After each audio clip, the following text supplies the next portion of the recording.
He's an entrepreneur and lecturer at the University of Georgia, where he teaches the entrepreneurship curriculum at the Terry College of Business and serves as the director of the Terry College of Business Entrepreneurship Program. He's owned multiple businesses, including music, e-commerce, publishing, and export venues. He is also the co-author of the best-selling book on low-risk entrepreneurship. So if y'all would, please give him a big hand. Thank you. All right. Now, thank you very much. Okay, so part of my objective, I'll just do like a real quick plug for the entrepreneurship program, because one of my goals or agendas is to maybe, if there's something that I say that inspires you, that you say, yeah, I kind of, believe the same kinds of things that we believe, that, and you want to get involved with the entrepreneurship program, I definitely want to sort of invite you guys to do that. And then talk a little bit about entrepreneurship in general.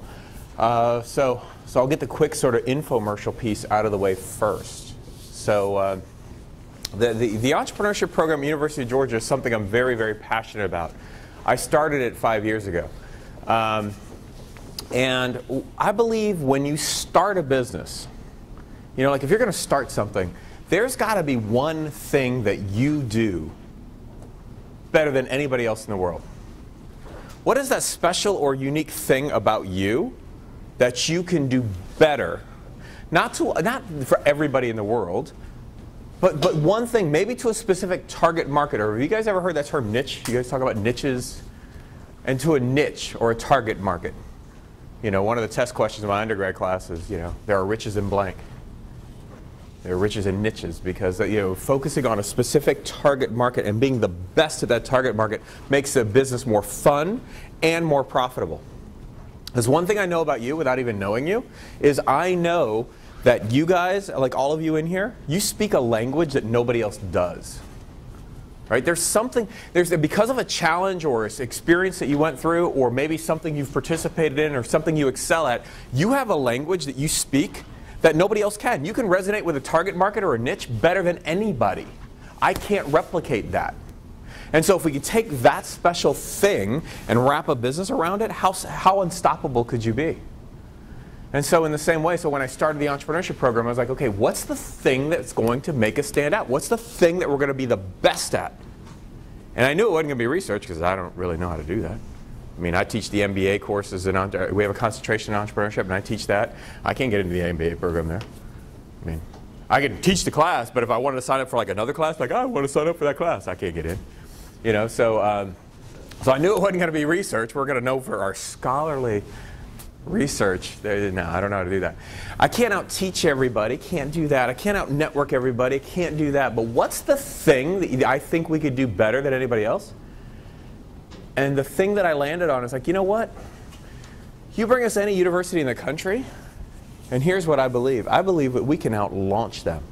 We can launch businesses faster and make them go further better than anybody. You bring me any university, any professor, come on, we will out-launch you. So we're the only entrepreneurship program in the country exclusively focused on launching businesses. That's what we do better. That's what we do faster. If you take my class, you're forced to start a business, forced to. And you have a half a semester to do it. Not a real fictitious, we do fictitious business plan. Yeah, we do some of that stuff too, but I'm talking about a real one. And the rule is you can't use any money to do it. Because my attitude is if you can't learn to make money without money, then you probably can't make money with money. So how do we do that? How do we create value first? So much value that money follows us. How do we do that? So those kinds of things. That's the thing that separates us and makes us different. Now, a couple of quick plugs on the activities, and I won't bore you with that, and then I'll get off the infomercial part of this. But this is the thing that of all of our activities, which we have an event just about every day, which we do too much. We probably need to slow it down a little bit. There's an event. I got 2 events today that I'm conflicted on at UGA, so we always got events going on. But they're all designed around the same thing, launching businesses. And we have something called UGA's Next Top Entrepreneur. I don't know if anybody's ever heard of that. Because it was featured on CNN, Entrepreneur Magazine, some other things. But basically, here's the idea. Like, I was watching American Idol one night because my wife used to babysit Ryan Seacrest. She used to be his babysitter, so she has it on. She's like, I saw him in his underwear. So we're watching that. And she had it on, and I thought, well, that'd be a fun way to go and get people excited about entrepreneurship around campus.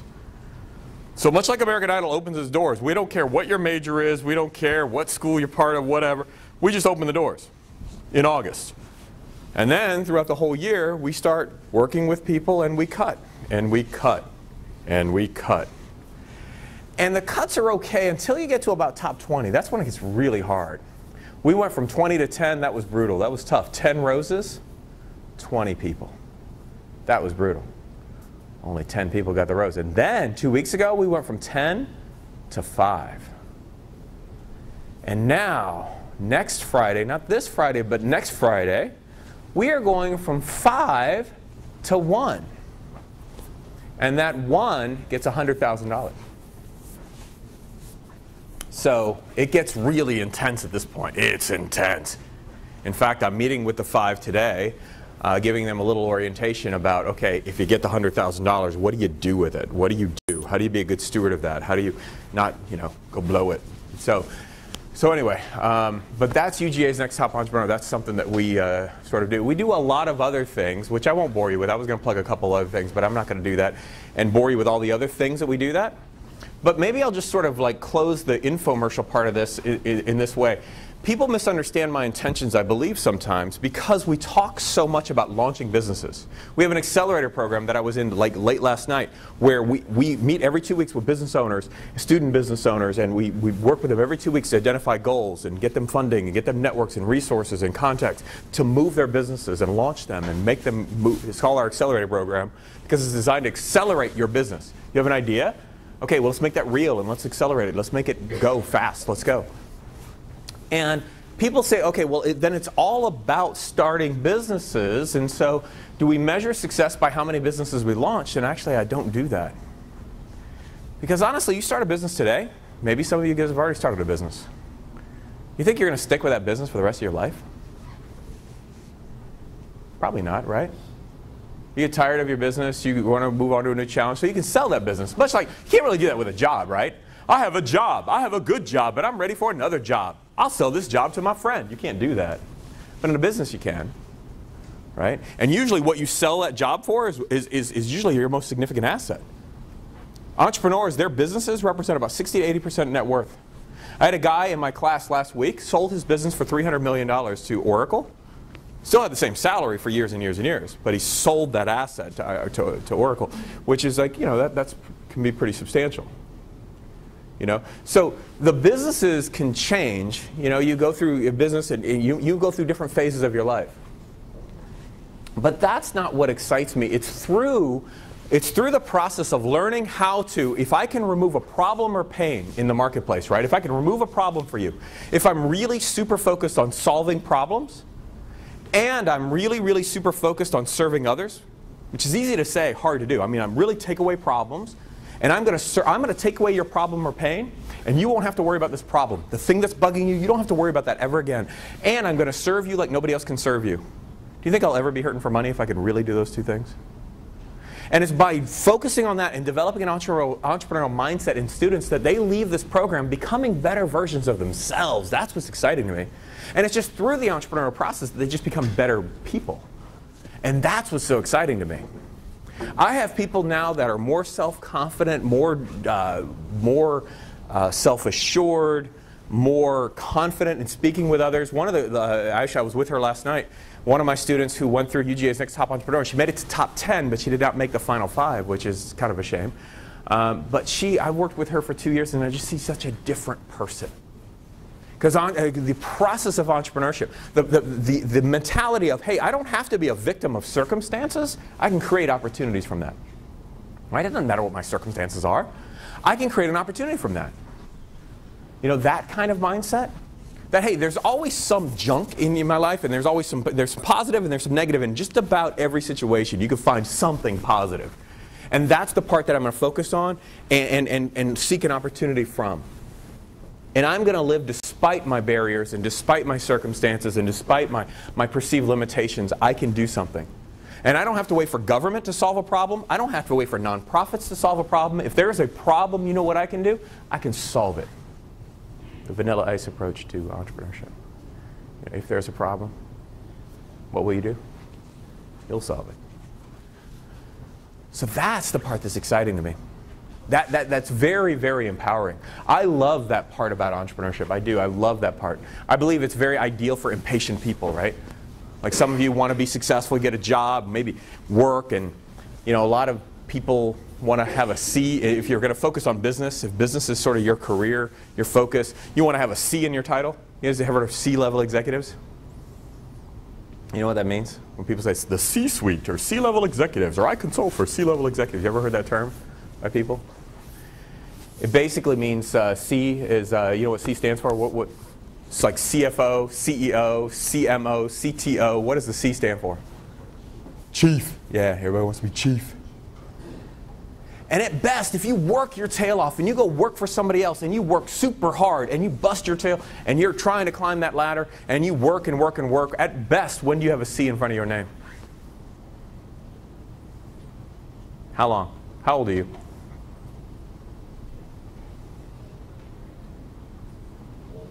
Old. Define old. 40? Older. 40. I think like 50 maybe, but some people can maybe do it in their 40s, mid-40s or something like that. You'd be doing good, you do it in your 40s. But I find it fascinating that today, it's not even 5 o'clock yet. It's not 5 o'clock. You know what we can do? I can make you a CEO today. Today. Why? I think entrepreneurship is ideal for people who are just impatient. Why would I wait for somebody to anoint me or give me permission or to say, you're now ready? Why not just do it myself now, today? Why would I wait? That's empowering. I love that empowerment about entrepreneurship. So, all right. So let me close out this little infomercial part, and we'll just talk about sort of some basics of entrepreneurship. And if you have a question about anything about entrepreneurship or life or whatever, definitely ask it. So I'll take any question that you have about this. But I wanted to explore sort of some basics of entrepreneurship because I find it interesting that 72% of you in here, 72% of, now maybe not right now because of your age, but I know that 72% of you in here at some point in your life will seriously consider whether to start a business or not. You will go through something in your life that causes you to seriously consider starting your business. Maybe you've been laid off, and most of you in here will be laid off. That's just a function of our economy and our society, right? Cost of hiring, do you think it keeps going up or going down? It went up significantly as of January. Payroll tax increase. So yeah, cost of hiring keep going up. So what do companies do when they're trying to diminish costs? What do they look to cut? Their cell phone expense? Yeah, they're going to cut labor, right? As much as I can because it's so expensive. So, most people are just going to get, being laid off is just something that happens. We work with a lot of laid off people with our entrepreneurship program. And we coach them and say, look, instead of taking all this time, I know it's going to take you about a year or two to find another job. What if we took that same time and we replaced your income through a drop shipping business or some other kind of business, and you don't have to work for that guy that you didn't like anyway. So anyway, 72% of you guys, 72% of you guys at some point will seriously consider starting a business. That's the survey of most adults. Adults in this country, 72% of adults at some point in their life. It's either entrepreneurship by necessity, maybe a spouse got laid off or whatever, you're not making enough income, you go through a life change where you just wake up and say, man, I am not fulfilled by what I do. I don't find purpose in what I'm doing. I want to change. Whatever the reason, most people will look to start a business someday. Most of you in here will. Maybe some of you already have. But only 10 to 13% of that 72% ever do it. Why? And let me explore, I want to explore both of those sides of the equation, the why nots and the why. But let me focus on the positive, and then I'll wrap up on a negative, which is a weird thing to do. As a speaker, you're supposed to wrap up on the positive, But also, I believe that leadership, part of being a leader, is breaking routines. So I'm going to break it up. I'm going to shake it up. We'll end on a negative. Why? Because that's just how I do. That's fine. All right, so let's focus on the positive right now. Why? Why do 72%? Why do so many people? Why does it call to so many people? Why? What would you think? What's that? Oh yeah, so that's the negative. Yeah, it's expensive. That keeps people away. Yeah. But on the positive, why do you think it draws so many people? Why do so many people want this? Be your own boss. What's that? Be your own boss. Be your own boss. Financial reward. Be your own boss. Financial reward. Now, let me take be your own boss first, and we'll get on a financial reward. Be your own boss. You guys ever heard of BYOB? You guys ever heard of that? You know what that stands for? Bring your own vehicle. Not in my world of the entrepreneurship program. You know, had to flash the colors there. Not in my world. Not in my world of the entrepreneurship program. When I say BYOB, come to the event. You know what that means? Be your own boss. Absolutely. BYOB, be your own boss. That tends to be, in most surveys, one of the #1 reasons that people become entrepreneurs. The idea of being my own boss, right? That I don't have to. Think about this. Like, if you had 2 choices of a job, you had a choice between, hey, you know what? Here's a job with a company that I believe very strongly in their mission statement. I believe in their vision. I'm so proud to have that business card and tell everybody I work for this company. And everybody's impressed with me because I work with this company. But my boss is a real jerk. Would you rather have that scenario, or, hey, here's a widget manufacturing business. I don't care about the business at all. I could care less about what they do, but my boss is pretty awesome. Which job would you want?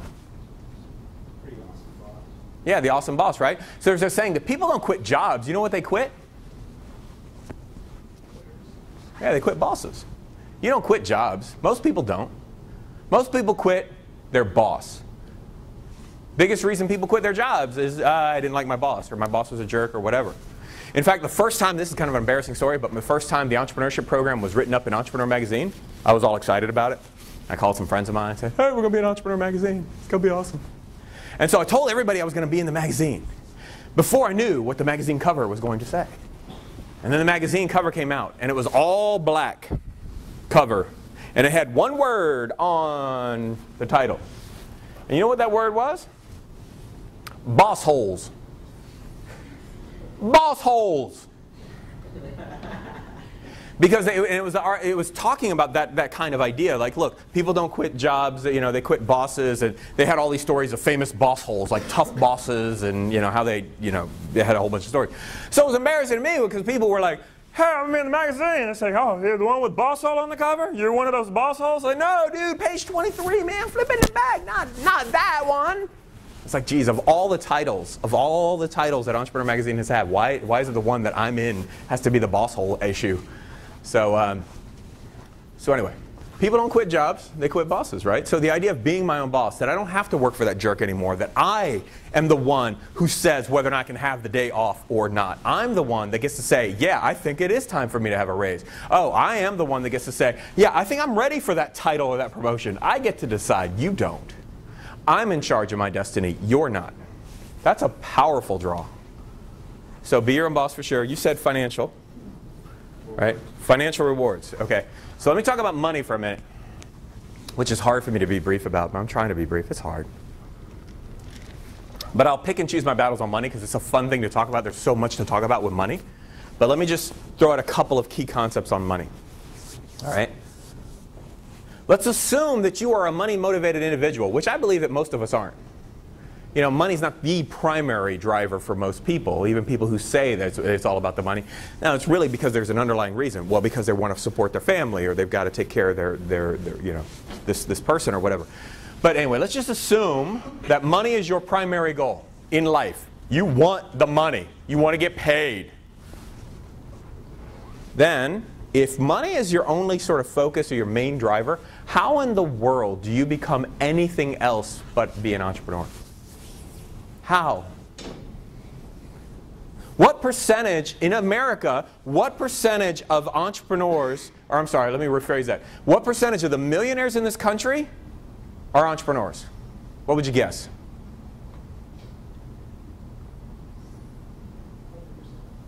Not 100. Not 98. It's actually lower because you can become a millionaire and work for somebody else. It is possible. 70. It's right about 75%. It's at least 75% of the millionaires in this country are entrepreneurs. Now there is a way, because like I know somebody, for example, who worked for UPS for 21 years, and he put his money in stock with UPS stock, and when UPS went public, he did okay, and then he was able to create a lot of wealth from that. So after 21 years of working for UPS, he did well because the company did well, right? Which is kind of, this is a little bit of a tangent, but it's interesting to me when people like, you know how you build wealth if you're not an entrepreneur? You go make money, you work real hard, and you take that money, you know, you live below your means, and you take that excess money every month, and what do you do with it? You invest it. How do you invest it? Basically, you know what you do when you invest? You're taking your hard-earned money and you're giving it to an entrepreneur saying, look, you go make money with that. You take my money and you apply it to your business and you give me a big return because I don't think I can do better than you, so you take the money. That's what investing is, right? You're giving your money to another entrepreneur for their business, for their use, and they're paying you a return for that. So it is possible, but most of the entrepreneurs in this country or most of the millionaires are the entrepreneurs. And that makes sense theoretically. Now, in my classes, I don't like talking about theory, and I'm not good at theory. I'm very practical in my orientation. I don't like talking theory. But every now and then, I drop some theory, or DST. You know, so I'll just go ahead and drop some theory real quick for you guys. I don't know if you guys take economics. Economics, woo, any econ. Yay, let's bell curve something. Let's chart it out. Yeah, okay. So let me talk a little bit economic theory. If you were going to come work for me, right? I say I had this really good job for you, and I want you to come work for me. How much money would I have to pay you to get your interest? How much money do you want? How much do I have to pay you to get you to come work for me? What kind of work? Right now. Just say it's like within your field, whatever you're majoring. If you like, hey, if you're a marketing person and maybe it's a marketing job, whatever your thing is, just say it's a good job. I want you to come work for me today. How much money do I have to pay you? Top of the line. What's top of the line? Give me a number. That's whoever makes the highest. 60 to 70. 60 to 70? Wow. Okay. I was hoping to get you a little cheaper, but okay, I'll take 60. 60? Well, I already lowballed you. You want me to go 70? So 60 to 70. 60 to 70. Okay, I'll start low then. I'll lowball you. Let's say I offer you $60,000 to work for me. All right? $60,000, come work for me. Now, think about this. How much money do you have to generate for my company for me to be able to afford, not make money off of you, because employers want to do that too, but I'm saying just afford to pay you $60,000 a year. How much money do you have to generate for me? 3 times that. What's that? 3 or so times that. Why'd you say that? Well, it just got to be. I mean, if you're paying somebody $60,000 a year, if you're making a profit, and it's a profit you can live with, it's got to be at least twice the Yeah. payment. Yeah, do you guys get that? Like, do you guys get the fact that, like, if you generated $60,000 for the company and I paid you $60,000, that you couldn't sustain that for very long as a company? If you started a business today and you paid somebody 60 and they were worth 60, they gave you 60 back, you realize you couldn't do that for very long because of the cost of hiring somebody? There's things that you don't see, like payroll taxes, which you got payroll taxes, you got workers' compensation insurance, you got employers' liability insurance, you got EEOC, you got all kinds of compliance costs, you got intangible taxes, you got all of these sort of costs of hiring somebody. And you know that when you work a job, you get to keep all that money that you made? Now, if I paid you $60,000, you know there's going to be a lot of things that are taken out, right? You're like, FICA? Well, who's that guy? How come he's taking all of my money? You know, so you don't get it either. So you get that there's a spread that has to be covered there, right? So now I'm not a human resources expert or tax expert. I will tell you what angel investors and venture capitalists of that's the world I play in, or not play in. That makes me sound like I'm an investor. I'm not. I'm just an entrepreneur, but I'm very involved in that world. In fact, in April, I take students every year to Silicon Valley to go pitch in front of some of the best venture capitalists in the world. And here's what they would say if I was in front of them. Say, hey, I want to get some funding because I want to hire you at $60,000. I have to show them that I have to show them at least, and I'll give you the pre-recession number, so you don't accuse me of exaggerating. The pre-recession number is three times. So you have to be worth $180,000 for me. You have to generate $180,000 for the company for me to be able to afford to pay you 60. Now the post-recession number that a lot of investors are using now is 5 to 1. You're worth $300,000 and you're getting paid 60. But I don't want to go that way because you have the excuse of exaggerate, so I'll go 3 to 1. So the point is, my point in using that example is you are worth more. Your economic utility, to talk theoretically, your economic utility is more than $60,000. But you're getting paid how much? $60,000. You're worth more than that. That's one of the reasons that entrepreneurs, like most of the millionaires are entrepreneurs, because the math doesn't work like that being an entrepreneur. And so to build wealth, It's kind of hard, like, wow, I'm worth at least $180,000, but I only have $60,000, and then I got to pay my bills out of that, and I can only invest this much money by giving that to another entrepreneur, and I'm going to build wealth that way. That's a little bit harder. So, and anytime I talk about money, I just feel compelled to throw this out. I find this fact fascinating, I really do. And I just want you guys to think about this for a minute. And if you don't believe me, and if you think I'm exaggerating this point, just please look it up for yourself. Because I just find it's something to just realize and be cognizant of. Because you wanted $60,000, right? Well, let's just assume that you graduate and you are fortunate enough to go out there and make at least $45,000 a year. And you leave college and you make $45,000 a year. Then know this. You are in the top 1% in the world in wealth. There's 99% of the world's population that make less than you. There's 99% of the world's population that will go, oh my gosh, I would love to have $45,000 a year. And the problem with us in our society, in America, like awareness creates discontent, right? If I could be happy with 45 if everybody else was making like, $10,000 a year. But if I make 45, but then I'm aware, hey, that person makes 80, that person makes 60, that person makes 100. And I think that's really sad. And I'm not saying aspire for, be satisfied with a $45,000. That's not my point. My point is, you just know. I know people who make over $45,000 a year that were protesting people who make more money than them. Hey, I'm in the top 1% of wealth, but I want to protest I want a quarter of 1%. That's wild to me. 1 in 7 people right now, 1 in 7 people have no clue where their next meal will ever come from, if it will come. I know you say, well, I don't know where my meals come out. I go to McDonald's, Zaxby's, I don't even know. But now, that's different. That's different. 1 in 7 people die of hunger. That's amazing. And so I just wanted to throw that out there because you're going to never feel rich. They've done surveys on this. You make $45,000, and if somebody interviewed, are you rich? You're going to say, nah, I'm not rich. And then you know what happens?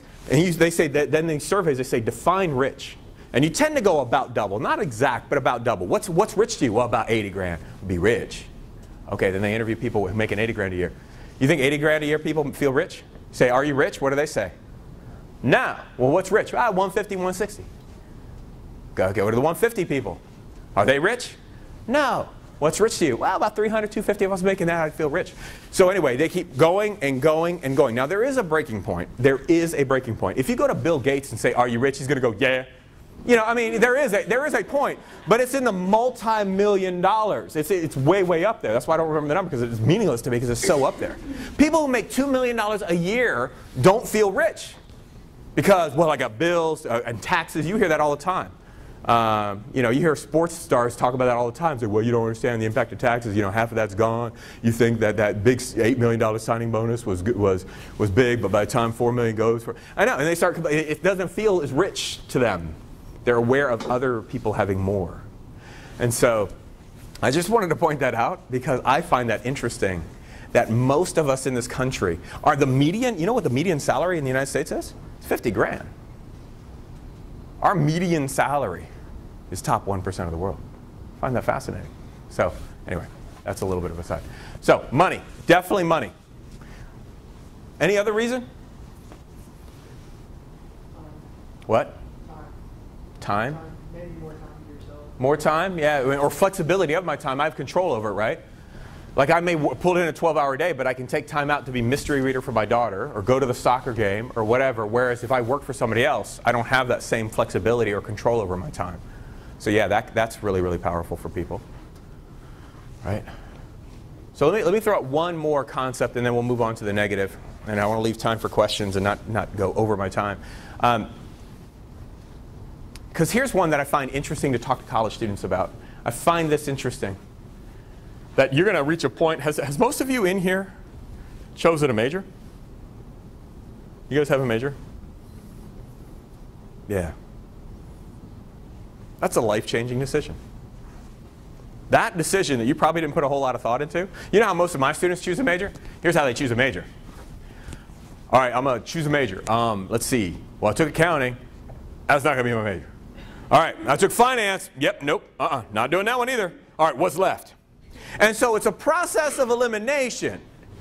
basically you choose your major on what sucks the least, really. You know what I mean? Like, it's, you know, and that's amazing. It's not like I have purpose and passion about accounting or marketing, and I want to dedicate myself to that, and I find that a noble pursuit, and I can't wait to learn more about it and apply myself and get better at it. No, it's kind of like, well, you know, it's better than that one, and I find that interesting. So you choose a major, right? I went to University of Georgia. I was a risk management and insurance major. Insurance, woo! You know, like same kind of process, right? Same kind of process. And see, why that's such a powerful decision for you is that by choosing your major, that's going to affect what jobs you can apply for. And then you're going to choose the jobs based on the same kind of criteria. Well, this job's not as good as that job, so I'm leaning towards that job. So the job that you choose, then you're going to, like, so by choosing your major, you're on this trajectory that's going to define where you live, who you work with, who you eventually meet, who you might marry, all based on this trajectory of I chose a major, now it puts me on that trajectory. And what's really hard is it's hard to pull yourself out of that gravitational pull. Because a lot of people say, here's what all my students say, well, you know, I don't like that job very much, but I'll work it for 3 years and then I'll just do my own thing, or I'll change it to something I'm more passionate about. How many times does that happen? Very few times. Because all of a sudden it's harder and harder. Year one goes by, year two goes by, you're making that money. Now you're going to go back to zero. You got a car payment, you got apartment rent, you got all of these things. So it's really, really tough. So you're on this trajectory for the rest of your life, right? Like, so that's affected. It's really hard. There's this gravitational pull that's pulling you towards this thing, and it's harder and harder to break out of it. You know? So I just find that, like, when you choose a major, we don't think about those kinds of things, and I find it really interesting. And I'm guilty of this too, because I do the same thing. I work a lot with kids, and we tell kids, you can do anything you want with your life. You are bound by nothing. You are limited by nothing. You can do anything you want. And then these same kids grow up and go to college, and you know what we do in college? And I won't pick on your college. I'll just pick on mine, because I know we do this here. I don't really know the inner workings here. I know what we do at Terry College of Business. You know what we do? These same kids that we have lied to, like I've lied to these, you can be anything. These same children, we're telling that, they go to college and say, oh, you're going to major in risk management? Well, you can do these 3 things. You went from anything to 3. Well, you want to be risk management? Well, basically you can do underwriting, insurance brokerage, or possibly get on the risk management side, maybe actuarial science, so maybe 3, maybe 4 things. Oh, you're going to major in finance?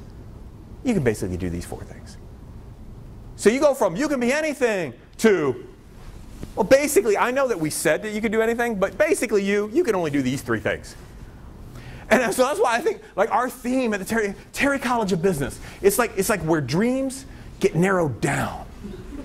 You know what I mean? Like, we're just killing people's dreams. They chose a major. Okay, well, now we're going to really limit you because we need you to get employed and we need you to get a job, and so we're going to really limit your focus. But I thought I could do anything. Nah, but you're going to do these 3 things, basically. So you go on this trajectory, and so what Michael Gerber describes as the entrepreneurial seizure. So like you go through this trajectory, and maybe 5 years go by, 10 years go by, and then you wake up one day and go, what in the world am I doing? I'm sitting in this this cubicle reading insurance policies, but that's not who I am. That's not what I was designed to do. Why am I doing this? And so they call it better use of my skills and talents is how they articulate the reason for entrepreneurship. It's better because there's something uniquely designed about you, and the job that you have doesn't offer you to utilize that special skill that you have. And so there's unfulfillment there. There's lack of fulfillment. There's lack of purpose. And you just feel like, you know what? What am I doing? I'm an artist. Or I love people. Why am I always behind a desk? Or I hate people. Why am I in front of people? I'm an introvert. Why can't I just be behind a desk more? Whatever it is for you. That's a big reason people become entrepreneurs. But the problem is it takes a while for it to build up. So that tends to be more down the road. People just wake up one day and go, why did I do 15 years of that? I hated every day of that. Why did I do that? So better use of skills and talents tends to be a reason. All right, let me flip it and let's go negative. Let's go negative. If entrepreneurship is so great, it offers all these wonderful things. And I'll throw out one more survey that I always just find interesting. 2/3 of Americans, according to USA Today poll, 2/3 of Americans, they said, what's the best part of your workday? You know what bubble they filled out? Not lunch. Commute. Yeah, driving. Commute. I'm in traffic. Yay, I can listen to iPod or whatever. That's better than being in the... Yeah, that's the best part of your workday is the commute. We need to reconsider and reevaluate. Or like I told my students, like, Monday was weather yesterday was kind of not so great, right? My students are rolling in from spring break. Did you guys have spring break the same time too? Oh, so you guys are still post-spring break blues. And everybody was there. It's like, yeah, they're tired. And I said, you know what? And we were talking about some of these concepts, life concepts. And here's what I said to them. I said, instead of planning your next vacation, why don't we start designing a life that you don't want to escape from?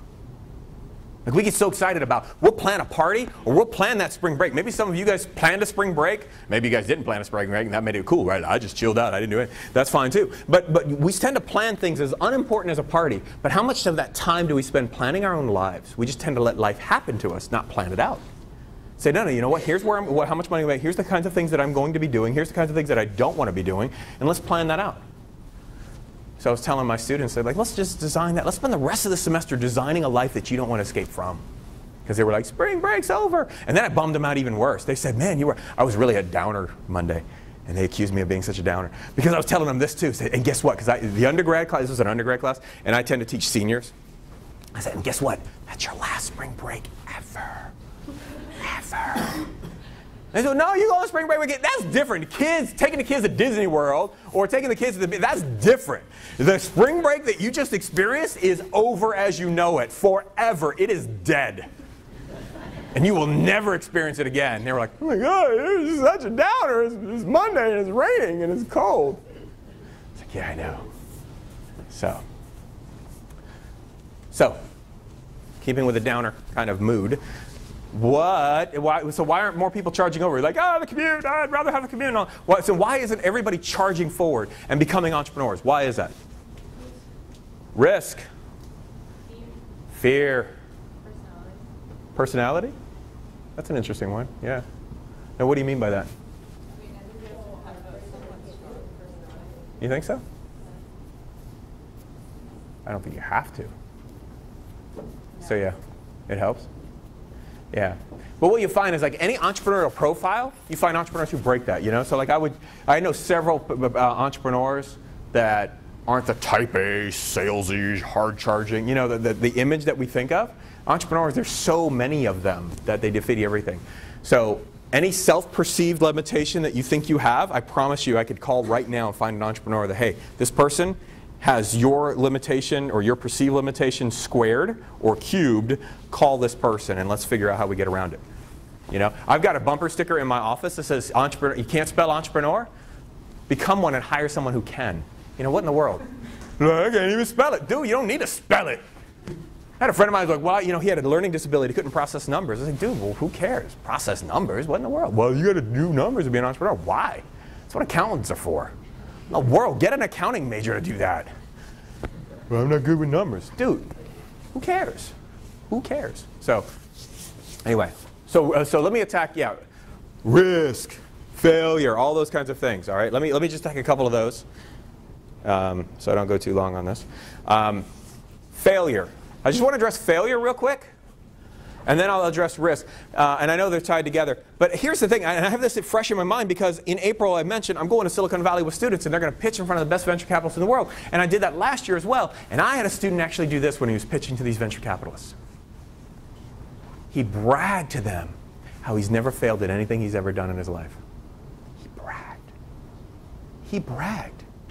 Now, I get how you could take pride in something like that, and I get that. And I don't mean to mean that. Maybe some of you feel the same way. Hey, I've never failed at anything.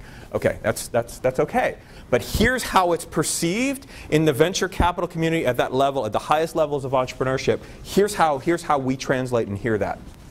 If you say you have never failed, then we hear you have never tried hard at anything in your entire life. You have always stayed within your comfort zone, and you've never tried to push beyond that. Because once you get outside your comfort zone, the things that you're most comfortable with, you will fail. You're not great at things. And the failure is how we grow, right? I mean, I don't know. I'm thinking of a weightlifting analogy, which I don't know why, because I don't really have the gun show here or anything like that. But like when you're lifting weights, if I told you, hey, when I bench press, I've never failed. I get 12 reps every time. What does that say? You got to 20 pounds, man. Ooh, yeah, look at me. No, of course you're supposed to fail. And what happens when you fail? You ever, like, you lift until you fail, you know? And what happens if you, like, when you fail? You grow, right? Your muscle grows in the same way. I go, I failed. So what? So what? You're supposed to fail. There was this middle school girl. I saw this middle school girl, and she was walking around. She had this like T-shirt on, and I loved her T-shirt. It said, "Even when I fall flat on my face, I'm still moving forward." And I wanted to high-five her, but that would have been so inappropriate. And so I didn't. I kind of felt like it. I was like, "Hey, random girl, I want to high-five you." And that would just be weird, and I didn't do it because I didn't want to be arrested or anything kind of weird. But I just was so impressed by that. I was like, yes. So failure. I'm afraid to fail. Oh my gosh, I would never. Can you imagine going through your life always being a similar version of what you are right now? And I'm not saying there's parts of you that are bad. They're not. You want to keep certain parts like character and things like that. But I'm saying, oh my gosh, if you're always within your comfort zone, you have no idea what you're missing out on in life. You are going to, all of these wonderful trails. And one of my goals in my class, I constantly push people outside their comfort zone. I believe that's what leaders have to do. Constantly break your routine, break your comfort zones. I will never let somebody sit in the same seat twice. No, we're breaking it up. Why? It's entrepreneur. And people get mad at me. I don't care. Let's go. We're going to be entrepreneurs. I will do things specific. We got an elevator pitch competition coming up. 60 seconds to pitch in front of investors. And I got this one girl, she's freaked out. She's scared. Like, that's not me. I'm scared. I was like, oh, I'm so glad you're scared. Said, but why? Why are you? I said, you know why? Why? Here's why. Because once you get through this, you may fail or you may do well. But you're going to be one thing I know for sure, I don't know exactly how you're going to perform, but I know that after this event, you're going to be a better version of who you are right now. Because the next time this happens to you, and you have to present in front of other people, you have to pitch something to your boss, vendor, supplier, whatever, you're in a meeting, you're going to be a little bit better than you are right now. And that's awesome. So you're going to push through this, and guess what? Guess who's going first? She's like, no, you're not going to make me go first. I said, yeah, I am. She said, why? You know I'm scared to death of it. I said, that's exactly why I'm doing it. So if you share your weakness with me, I'm going to exploit it. And I'm going to use it against you. I will. Because my job is to push back, because I want you to leave this being a better version of yourself. So failure. There's a whole bunch to be said about failure, but let me jump on risk. All right, let me talk about the R word. And there's so much I like to say about risk, and I love talking about risk. And risk is one of those frustrating things that I hate when people tell me that that's their excuse. That's their excuse for not becoming an entrepreneur, not living this life that they always imagine because of the R word. I hate that. I was in the backyard with my friend, his name is Scott, and we're barbecuing burgers. You know, our kids are playing together, and we're barbecuing some burgers. And he's been laid off. And so he's talking to me. He says, you know, hey, Chris, man, I'd love to do what you do. I said, well, why don't you? He said, it's just too risky, man. I was like, Scott, man, you've been laid off 3 times since I've known you. I mean, how is what I do more risky than what you do? Now, granted, there's not a whole lot of absolutes in an entrepreneur's life, maybe, but what? No, like, here's one absolute that I know of. I'm not going to outsource me.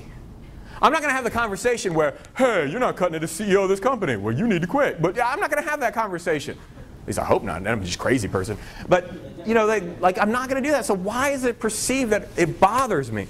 And so here's what I want to say, and I promise you I'm not saying that. I'm being completely honest and completely authentic when I say this. I am an entrepreneur, and I cannot stop being an entrepreneur because I hate risk. Love being part of the University of Georgia. Can't stop being an entrepreneur. Why? Because I hate risk. I am a risk-averse individual. I do not like risk. Therefore, I must always be an entrepreneur. And I don't have enough time to try to convince you to believe what I believe and see the world how I see it, but I just want to give you a little bit of insight of how I see it. All right? Just a little bit of insight of how I see it. Okay, so if I go, let's assume that you go work for somebody else and you get the $60,000, right? And you're going to work for somebody else, 60 grand.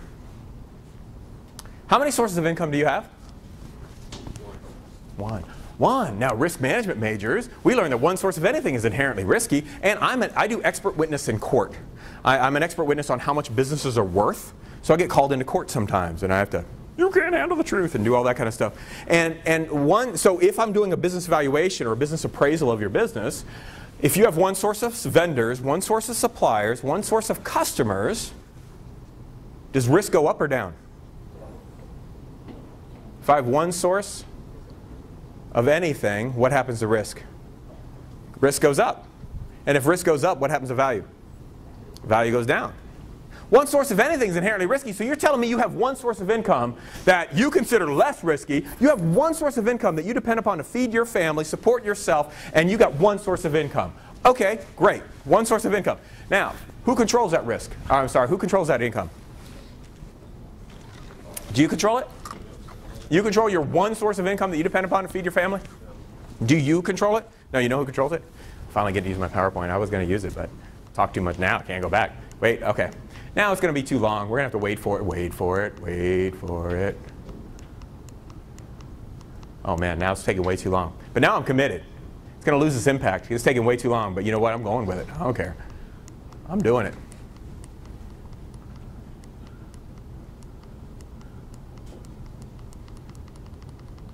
Wait for it, wait for it, wait for it.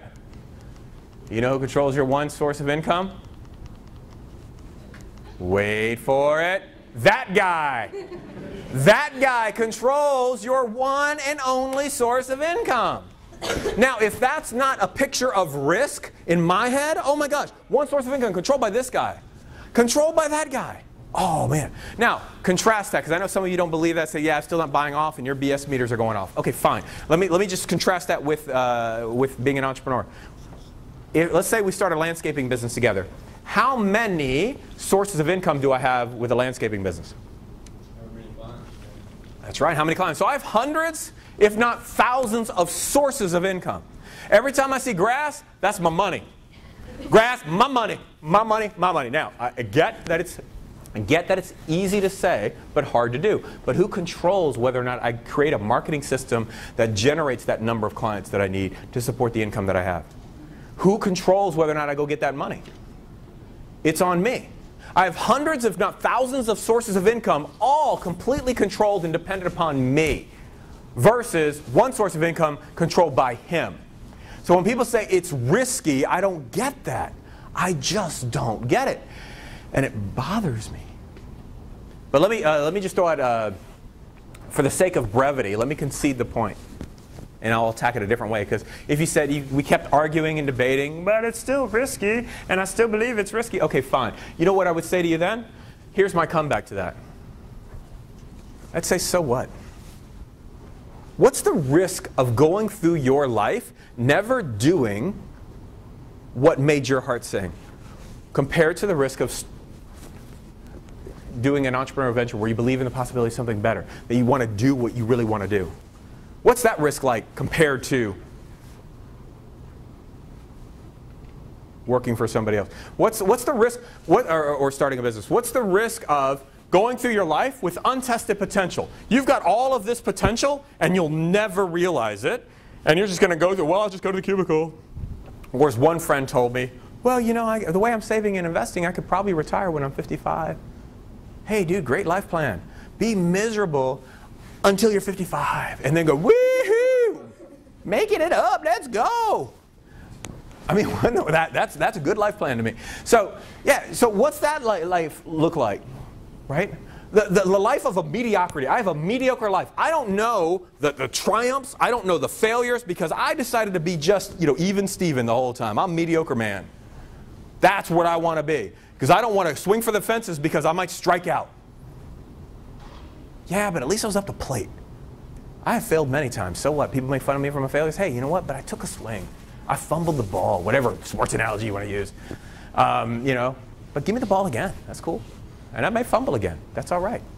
But I'm having fun playing the game. So when you say it's risky, I go, so what? So what? Like when I think about that risk, and I see this life of what my life would have been, or would have probably been if I wouldn't have started this journey down the entrepreneurship, that scares me to death. That scares me. And I'm so glad I took that, the cliched road less traveled. And let me ask this. Let me get a little personal. Anybody dating right now? Anybody got a little dating action? No? Everybody in here single? Everybody's in here in a committed relationship right now? Is anybody married in here? Nobody's married. Does anybody want to get married in here? Yes? All the people in the back say, yeah. The people up front like, yeah, I'm not so sure. So you want to get married? Some of you. I find this interesting. I find this interesting that married people will tell me how risky starting a business is. Married people tell me that. And let me ask you this question. Is the small business failure rate or the marriage failure rate, which one's higher? Marriage failure rate. You have a less than 1 in 2 chance of your marriage working out if you live in the Southeast. Southeast is the highest divorce rates in the country. Now, I didn't blow your mind. I don't have to give you a moment while you mop up your blown minds. I don't have to do that. I don't have to do that right now because you already know that. You know the divorce rates are high. You know that. And my point is not to argue small business failure rates are low. That's not my point, and that's not true. I'm just saying marriage failure rate, like if you were going on a date, let's assume that you're getting ready for, well, maybe it's tonight. I don't know, Tuesday night. Maybe that's just how you roll. I don't know. I was thinking like Friday night or Thursday night, but maybe it's tonight. You're going to go on a little date. Anybody got a date tonight? Date? No? Nobody? Somebody hoping for a date maybe tonight? I don't know. Let's say you go on a date soon. And you go on that date, right? And things are working out pretty well.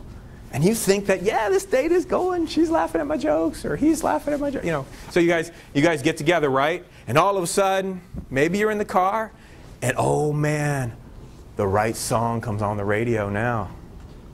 You got the little song to enhance the mood. And then you decide to go for it. So I don't know what it is, guys, fellas, for you. I used to do that move where you yawn and you stretch out your arm like you pretend you're yawning. So you test it out like, so that way you can call it back like, and you kind of put the arm around her like that. I don't know. You can take that move. That's okay. I'm off the market. So you can have it. I didn't patent it. You can have that move. That is a gift to you. So let's say you make the move, right? And then all of a sudden, right when you're supposed to, like you were just friends, and then you're going into this weird area of not friends anymore. How many times do you go, stop? And every time I hear stop, I want to say collaborate and listen. But stop. Stop. What's the, like, stop, we can't do this. Why? Well, because what's the probability of this leading to a second date? Of this leading to a relationship? Of this leading to an engagement? And of this leading to a marriage that culminates in a 50-year wedding anniversary? What's that probability like for you guys? Let's calculate some odds. How about 0.00000 whatever? But does that stop you from wanting to date? Those people who wanted to date soon, are you going to not? Hey, you know what? Now that I thought about it, I might as well not date now. It's probably going to fail. It's got risk. You know that if you are dating somebody right now, you have a much greater chance of this ending in tears than in happiness. You know that if you really thought about it. Because happiness implies, all right, this thing's going to last until like we're old and we're in the rocking chairs and all that stuff. And probability states that, nah, probably not. So at some point you're going to go through that breakup or that really, and it's going to be bad and you're going to end in tears. But have fun on the date Friday night. It'll probably end in tears and you'll end up hating each other, but go on the date, have a great time now. So, does that stop us from wanting to get married? Anybody who's got a boyfriend right now or a girlfriend right now, you're not going to leave here right now, call them and say, hey, I've been thinking about we need to break up. I mean, why don't we just say, like, end it now? No, why? Because some of the greatest things that we achieve as humans carry some element of risk. So marriage, does marriage entail some risk? Yes, it does. But does that stop our behavior? No, it doesn't. So when married people, and spring is always an exciting time for the entrepreneurship program because I have all these interns who work for me, and they come in the office and they're all excited. I got a ring, woo! And they're sharing the ring and they're all excited. And you know, and what do we do when somebody says, hey, I got engaged? What do we tend to do? We tend to be happy for them. We tend to rejoice with that news with them. You know, you go, yay, that's really great. And then maybe privately you go to a friend and say, I can't believe she got engaged before me or whatever. I don't know. But publicly, we say, yay for you. But if that same person said, you know what? Instead of a ring, they got a loan from the SBA and they're coming in, I'm going to start my business. I'm going to say no to that job that's going to be pulling in $60K and I'm going to start this business. You know what we tend to do? Most people in your life go, oh my gosh, what are you doing? You're crazy. You shouldn't do that. This business, you know, you could fail. Yeah, but marriage, we don't tend to do that as much. Maybe your parents might, but other than that, right? The riskiest thing that I've ever done as a person who is self-avowed risk-averse, I'm like hate risk, is I have kids. I have 2 children. And if something happened to those kids, I would never, ever, ever be the same person. I know that about me, and I'm scared about that. But tonight, I get to experience something that, something very, very powerful. Tonight, I get to go in and tuck my 2 kids in. And I get to read them stories, and we do this whole bedtime routine and all that. And I get to experience the joy of being a father. And yeah, you know what? It comes with tremendous amount of risk. More risk than I can I'm scared to death of that risk if something happened to my kids. But that does not diminish my joy of being a father. So if you say it's risky, then I go, so what? If I asked you guys to close your eyes and think about the thing in your life that you are the most proud of, the thing that you have done that you are super proud of, I promise you this, if we had time to share what that is, I promise you that that thing that you're thinking of was not easy. Or else it wouldn't mean anything to you. So the best things in life is having successful marriage hard? Yes. Is it hard work to have a successful marriage? Is it risky to have a successful marriage? Yeah, it's risky to be married, and it's hard work to have a successful one. Is it risky to be a father? Yes. Is it hard work being a father? The hardest thing I've ever done? Yeah, it's hard. But so what? It's the hard that makes it great. If it wasn't hard, if entrepreneurship wasn't hard, you know what would happen? We'd have anarchy. Everybody would want to know what we're for nobody, right? I like the fact that it's hard. Because I want it. You may have a passing interest in it, you're going to dip your toe in it, but as soon as it gets hard, you're going to get out of the game, and that's fine. So I like the fact that it's hard. It creates its own competitive barriers because it's hard, but it's the hard that makes it great. It's the hard in any part of your life that makes it great. You are probably proud of something because it was hard, and it meant something to you because of it. So I don't apologize for entrepreneurship being hard. I think it's awesome that it's hard. It's always harder to be the chess player than the chess piece. It's harder to be the player. You could be a pawn and get moved by your employer. You're a pawn. Now, one day I want to be a rook, man, because I get to go up and down across. But don't ask me to go diagonal. That's outside the job description. I don't do diagonal. That's all I do. I just do this and that. Or I'm just a knight, man. I just make little L's. That's all I do. L's. Don't ask me to go far. I just do little L's. And so, yeah, but being the chess player, putting all those pieces on the board and thinking 8 moves ahead, that's hard. For sure that's harder than being the chess piece. It's fine. I don't apologize for that. And I don't pretend it's not hard. But it's the hard that makes it awesome. So, yes?